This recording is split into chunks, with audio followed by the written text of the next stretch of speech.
Ministério do Negócio Estrangeiro e Cooperação continua a cooperação com a Embaixada de Portugal e a Timor-Leste relaciona o conflito entre Timor-One e a Portugal.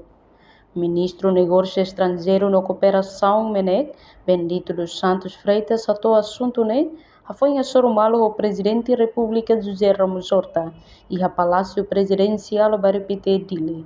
Quarta-feira, Lourenço Nulo recém-rua tina,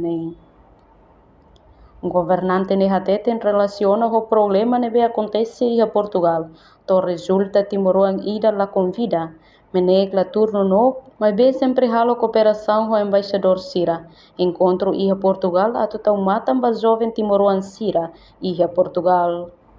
Além de na embaixada Timor-Leste, nian mostro queda-se a Fátima Portugal, pode colher a polícia judicial no situação da daune laudiacona. No caso e a rela processo judiciário. Também menek rendet informação do embaixada com a decisão do caso refere. Processo de preparação na missa e a coordenação com a Itália embaixada na no entanto, a gente explica depois do acontecimento, deve que moço e de 2 madrugadas e renevar a Roma e renevar não encata manek não crema.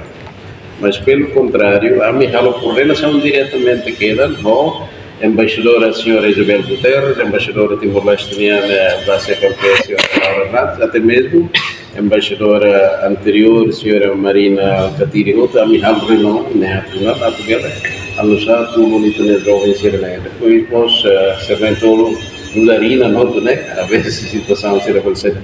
Então, a embaixadora está aqui na Fátima, e a Leiria, e a Conselho de